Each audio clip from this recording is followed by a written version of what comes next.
For a huge chunk of human history, we looked at the physical world like it was, well, entirely driven by magic. Oh, totally. Just pure mystical thinking. Right. Like if you wanted to turn lead into gold, you were an alchemist. You were operating on these wild rumors and, I don't know, half-translated mystical texts. And a whole lot of hoping for a lucky accident, really. Exactly. You'd mix a bunch of powders together, heat up a crucible, and just pray the universe decided to bless you that day. But then, eventually, we started noticing patterns. Alchemy became chemistry? Yes. The magic became a science. We learned the actual rules of molecular structure. We built formulas. And suddenly, results weren't accidental anymore. They were predictable. We stopped hoping for gold and started engineering alloys that were, frankly, infinitely more useful. But look at how we treat wealth generation today. For the vast majority of people, we are still playing the alchemy game. It's so true. The prevailing approach to financial independence is incredibly mystical. Right. You hope you pick the right major in college. You hope you land a job at a company that doesn't lay you off. You hope the stock market goes up. You hope you get lucky on a crypto coin that some guy on the internet told you about. Exactly. It feels completely out of your control, like you're just throwing ingredients into a pot and crossing your fingers. But what if it didn't have to be that way? What if creating wealth could make that exact same leap from alchemy to chemistry? That is the big question. Today, we are bringing you a deep dive into a very specific source text. It's a foundational manifesto for something called the VWA system, which stands for Value, Wealth, and Abundance. And, well, this text claims to have finally written the chemical formula for engineered wealth. Yeah, the overarching argument here is that founders can completely transition away from short-term speculative gains. The manifesto lays out this highly structured architecture designed to move individuals towards sustainable prosperity. And our mission for this deep dive is to really tear this architecture down to the studs. Right, we want to understand the actual mechanics of how this system prepares its founders mentally, technically, and financially to pull off what it claims. And to set the stakes for you listening, there is a claim right at the very end of this manifesto that we just have to address immediately. It states, in no uncertain terms, that success in VWA is not accidental. It is engineered. Which is a massive statement. It really is. As someone who spends a lot of time analyzing business frameworks, my immediate reaction is just, well, skepticism. It's a massive, sweeping claim. But it's also incredibly fascinating. Because if success is truly engineered, that implies there's a mechanical blueprint. Exactly. And the text provides that blueprint, but it doesn't start with software or global networks. It starts with a fundamental psychological shift. Which surprised me, honestly. Yeah, the manifesto makes it explicitly clear that you cannot just plug into this ecosystem, hit a button, and watch money print. It demands a complete rewiring of the user's mindset before any of the technical tools even become relevant. Okay, let's unpack this rewiring. Because the manifesto uses a phrase early on that immediately set off alarm bells for me. It calls the foundation of this whole framework a system built for guaranteed value creation. Yeah, that word guaranteed is doing a lot of heavy lifting. It really is. Yeah. I have to be the skeptic here. In the world of business, finance, economics, the word guaranteed is dangerous. It's the kind of word that makes regulators twitch. How does the author of this text possibly justify using a word that heavy? Well, it's the right question to ask. To understand their justification, we have to look at how the manifesto radically redefines the concept of value and violently disconnects it from speculation. Okay, break that down for me. Think about how the modern economy operates. A lot of what we call wealth generation today is purely speculative. Speculation is, buying an empty lot of land, doing absolutely nothing to it, and just hoping the city decides to build a massive highway next door so the property value skyrockets. Or like buying a random web domain in 1999 and hoping a tech company needs it 20 years later. You aren't creating anything. You're just squatting on potential. Precisely. You are placing a bet on a future market condition that you have zero control over. The VWA manifesto argues that this is the old, fragile way of doing things. So what's their alternative? It defines real digital value as something driven purely by verifiable usage, innovation, and expansion of utility. The reason they use the word guaranteed isn't to promise that everyone who joins will be a billionaire by Tuesday. Right. It's not a get-rich-quick promise. No, it's a mechanical guarantee. They are saying that the system's architecture mathematically forces every activity to be aligned with actual productivity. The system simply does not reward speculation. It only compensates verified contributions to the ecosystem's infrastructure. I see. So it's not a guarantee of a specific dollar amount. It's a guarantee that the system only functions through tangible value creation. If you don't generate value, the equation just outputs zero. But that leads perfectly into another distinction the text makes. It insists that founders in the VWA system are not just participants, but contributors to a growing ecosystem. I really want to drill down into the mechanics of that. In a digital economy context, what is the actual structural difference between participating and contributing? Because to a lot of people, logging in and doing stuff sounds like both. If we look at the architecture of Web 2.0, the internet we've all been living in for the past 15 years, the distinction is massive. Take any major social media platform, you and I are participants. Right. We scroll, we like things. Yeah, we create accounts, we upload photos, we argue in comments sections, we click on targeted ads. We are providing the raw material, which is our data and our attention. Yeah. We are participating in the network, but the platform owners are the ones extracting all the financial value from that participation. Right. We are the product being sold to advertisers. Yeah. We don't own the servers, we don't own the algorithm, and we certainly don't get a cut of the quarterly profits. Exactly. A contributor, on the other hand, is fundamentally different. A contributor is someone who is actually building the digital infrastructure, routing the data, or expanding the functional utility of the network. So they are building the house, not just renting a room. Yes. In the context of the VWA system, the manifesto is stating that you are not being invited to consume a service. You are being brought in as an infrastructural node. When you innovate or drive usage within this ecosystem, you are increasing the overall carrying capacity and worth of the network itself. So, to use an analogy, a participant is someone who drives their car on the toll road. A contributor is the person who poured the concrete for the road and built the toll booth. Oh, that's a great way to look at it. And because you are a contributor, your share of the revenue isn't some arbitrary bonus handed down by a CEO. It's a direct mechanical reflection of the traffic flowing over the specific piece of infrastructure you built. That is a brilliant way to conceptualize it. And this brings us right to the core of the psychological rewiring the manifesto demands. It calls this mindset transformation the true wealth engine. The true wealth engine, I like that phrasing. Yeah, because you cannot possibly become a contributor if you are still operating with an employee mentality. Ah, the employee mentality. Let's spend some time on this because it's so deeply ingrained in how we are taught to survive. I mean, from the time we are in grade school, we are conditioned for this. Oh, completely. You do the homework, you get the grade, you clock in for 8 hours, you get paid for 8 hours. It is a strict, one-to-one, linear exchange of time for a predetermined reward.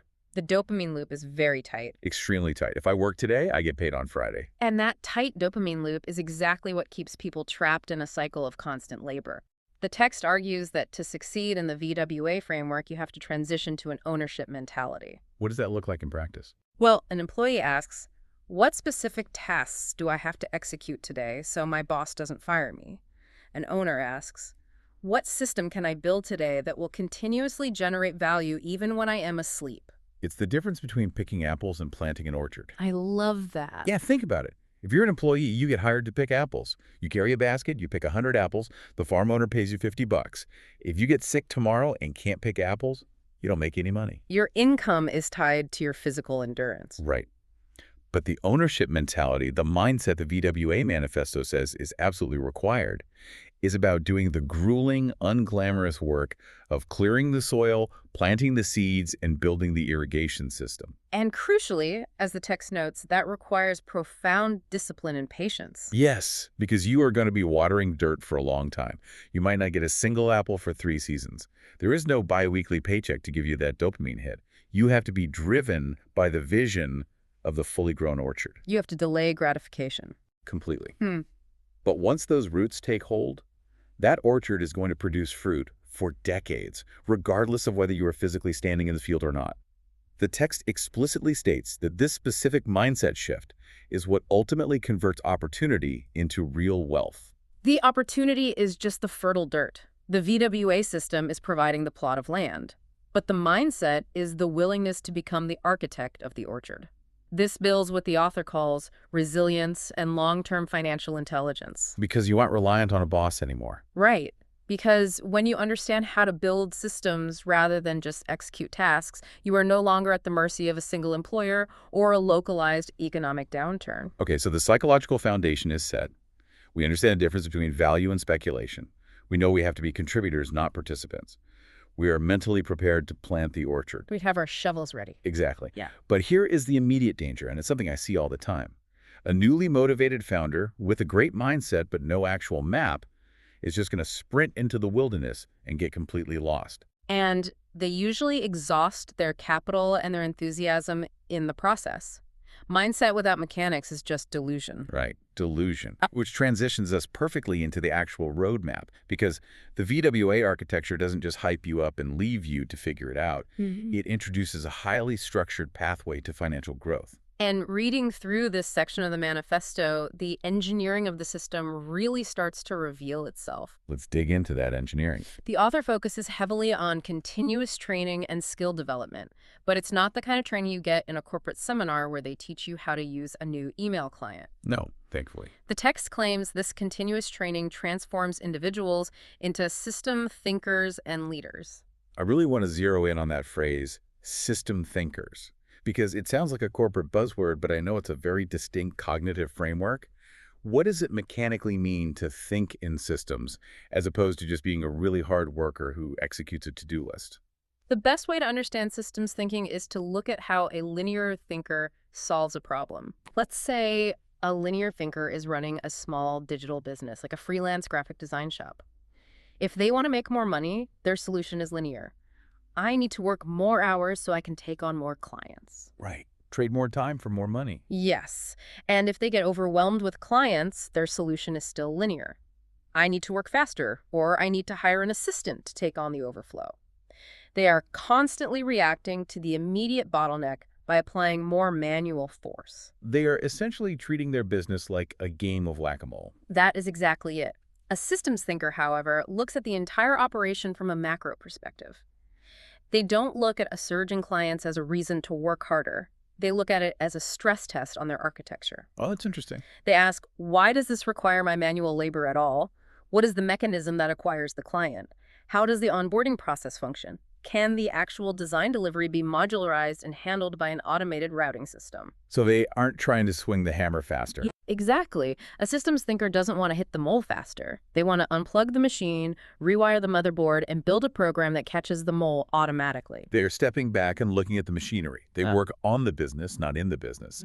And the VWA text explicitly states that this is the primary goal of their training modules. It equips founders with the ability to see the interconnected processes. And this is so crucial because, as the manifesto points out, the modern technological landscape is volatile. It specifically mentions that regular updates within their training ensure adaptation to modern technological trends. That adaptability is the ultimate defense mechanism, really. If you only know how to execute one specific task, let's say you are the world's best copywriter for a specific social media platform, and suddenly an AI model learns how to write that exact style of copy in 3 seconds. You're in trouble. You are instantly obsolete. Your entire linear career is wiped out overnight. But a systems thinker doesn't panic. They understand that the AI is just a new, highly efficient gear. They simply swap out the old manual gear, slot the new AI gear into the larger system, and the overall machine runs faster. This brings up a really interesting dynamic about how the VWA system actually introduces this level of complex training to a new founder. Yeah, because becoming a systems thinker sounds overwhelming. It sounds like a lot to learn. It does. But the text emphasizes step-by-step onboarding and defined milestones for growth and progression. It makes a fascinating claim here, stating that this strict structure eliminates confusion and makes financial success predictable. It is entirely designed to counter the paradox of choice. Let's explore that paradox of choice, because anyone who has tried to pivot their career or start a side hustle recently knows exactly what that feels like. Oh, the sheer volume of information available today is paralyzing. You decide you want to build digital wealth. You go online, and within 10 minutes you are drowning. There's too much noise. Way too much. One guru is screaming that you absolutely must master dropshipping today. Another says dropshipping is dead and you need to build a SaaS company. Another says you need to become an influencer.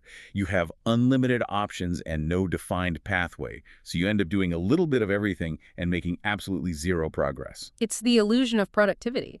You consume hundreds of hours of tutorials, but you never actually build the infrastructure. Right. You're watching videos on how to build an orchard, but you never pick up a shovel. Exactly. And the VWA system's reliance on defined milestones acts as a forced focusing mechanism.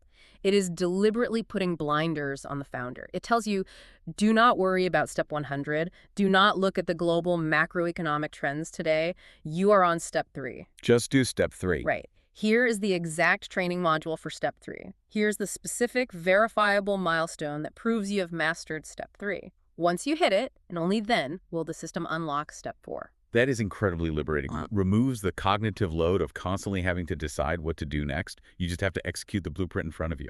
It saves so much mental energy. It really does. But wait, I want to challenge the text's use of the word predictable. It says this makes financial success predictable. How exactly does a step-by-step training module guarantee financial predictability? Because training is just learning. It's not earning. That's a fair pushback, but it connects directly to what the manifesto calls transparent earning mechanisms and reward structures. Okay, unpack that. In a traditional corporate environment, the earning mechanism is completely opaque. You might work incredibly hard on a project, save the company $1 million, and your reward is, well, a 3% annual raise and a little plastic plaque. Right. The effort-to-reward ratio is a black box controlled by HR. You have no idea how the input actually translates to the output. But in the framework the VWA is describing, the tracking is mechanically transparent. How so? While the text doesn't explicitly name the underlying code, the language heavily implies a system where key performance indicators are tracked immutably, perhaps through decentralized dashboards or integrated analytics. So it's all out in the open. Yes. If you know exactly what systemic milestone is required to advance, and the financial reward for achieving that milestone is hard-coded into the platform's rules, the anxiety of the unknown just evaporates. You aren't hoping for a raise, you are executing a formula. If A, then B. That is why they use the word predictable. Okay, I followed the logic. The steps are clear, the rewards are transparent, and you've transitioned from a linear thinker to a systems thinker. You're ready to build. But here's the wall every single entrepreneur eventually hits. Execution still requires energy. And if a system relies entirely on human effort, it inevitably caps out. Humans are fragile. We need 8 hours of sleep. We get distracted. We make computational mistakes. We burn out. We are the bottleneck. We are. If you're relying on your own 2 hands, your wealth has a hard biological ceiling. Which brings us to the most critical transition in the manifesto. This is where the founder stops building the architecture manually and introduces the heavy machinery, the technological core of the system, automation and AI integration. Yes. If you want to scale, if you want to turn that little orchard into a global agricultural empire, you cannot be out there with a hand trowel. To visualize this transition, I was trying to come up with an analogy. A lot of people talk about building a pipeline to carry water instead of using buckets. But honestly, even a pipeline feels too static for what this text is describing. I agree. It's more dynamic than that. The VWA system's approach to automation feels much more like the evolution of aviation. Think about the first commercial airplanes. The pilots were physically wrestling with the controls. The yoke was connected by steel cables directly to the flaps on the wings. It was constant, exhausting, manual labor to keep the plane level, especially in turbulence. It was entirely dependent on human endurance and reaction time. Exactly. But look at a modern commercial jet today. It operates on a fly-by-wire system. The pilot is no longer pulling a steel cable. The pilot inputs a destination into the flight computer.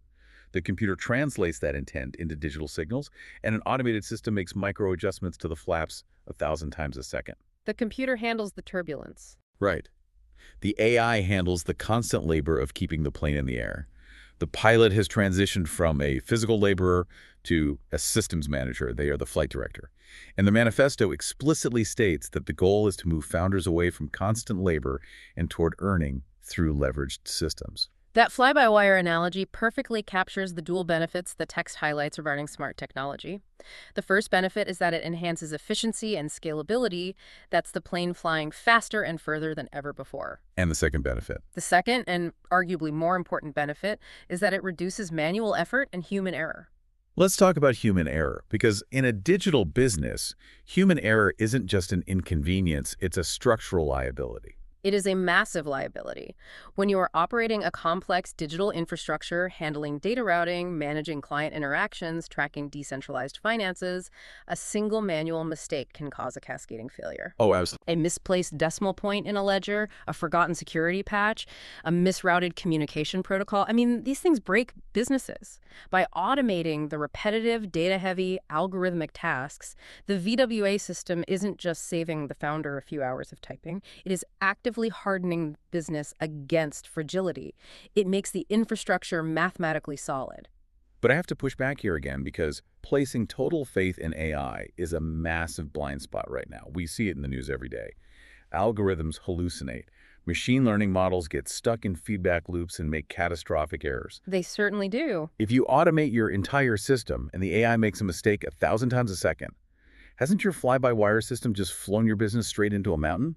How does the VWA framework account for the reality that AI is not infallible? That is the exact reason the text emphasizes that founders are trained to be systems thinkers and leaders rather than completely passive observers. Oh, so they aren't just walking away. No, not at all.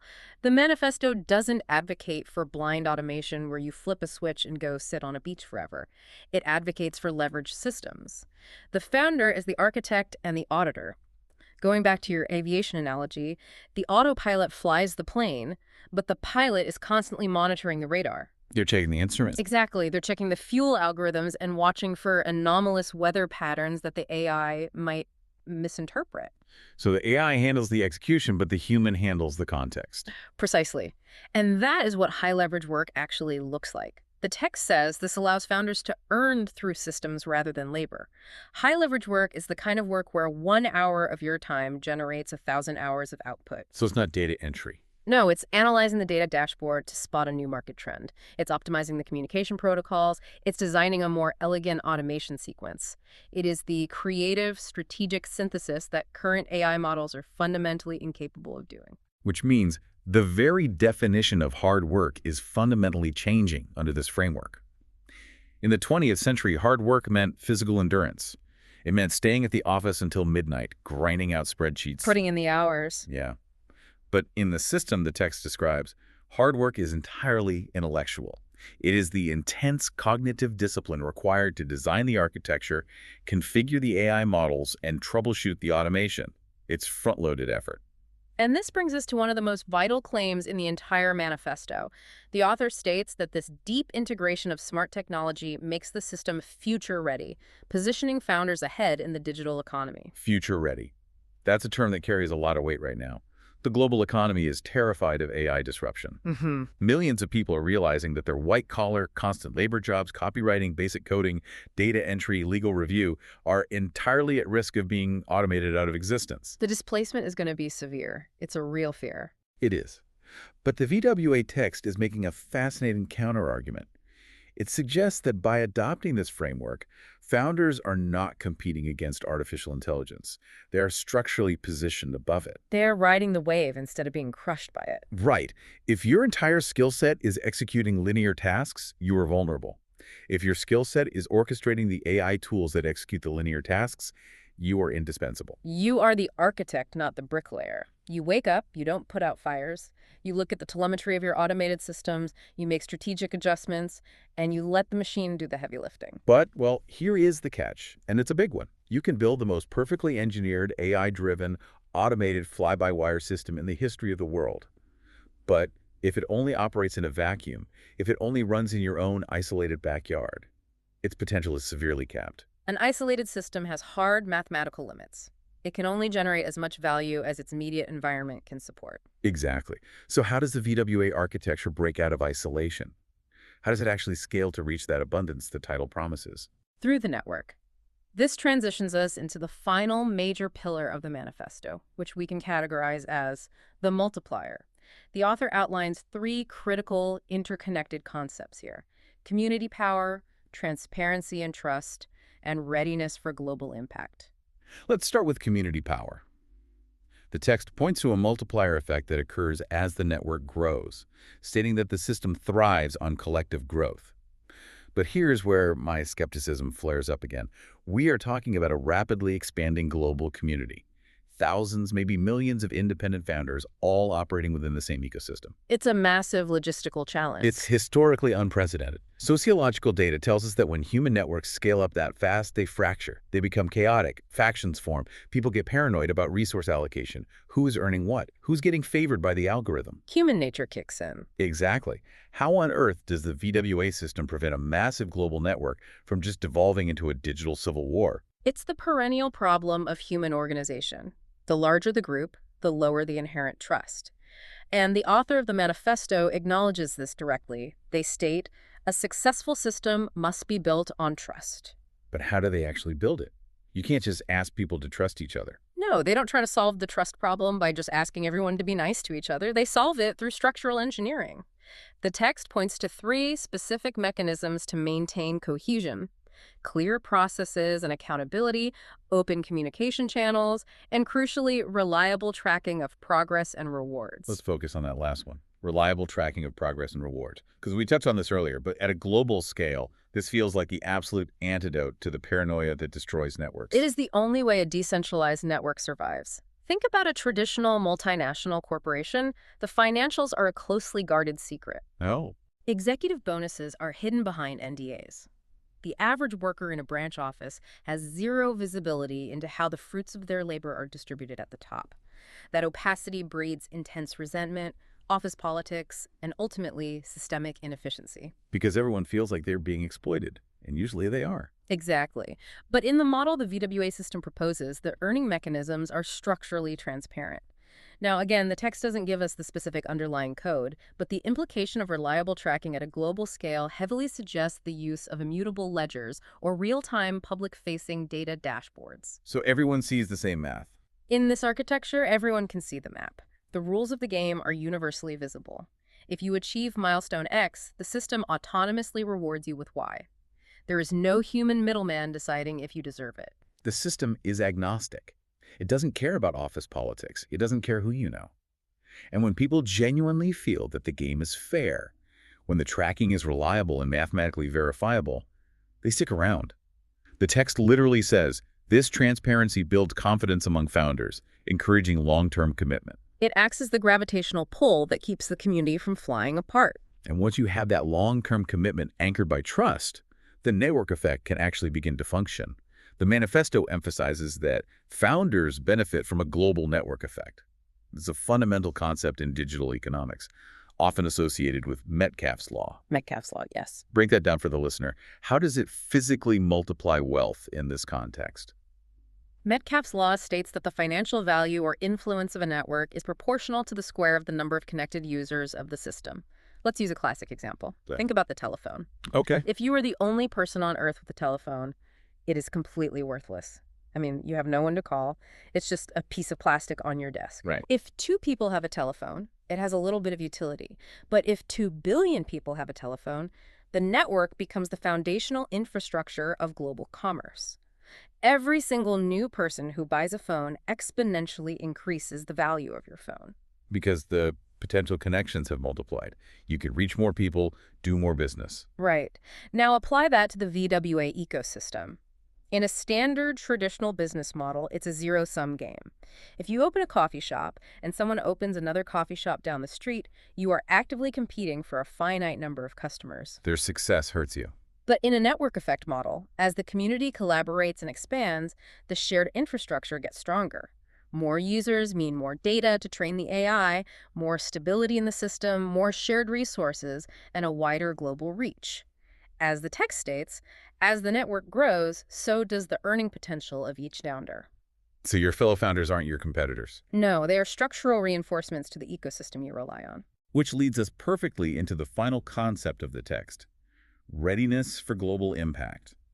The author makes a point to emphasize that the VWA system is not geographically bound. It champions digital inclusion and financial empowerment worldwide. That's a vital point. I really want to ground this idea of digital inclusion.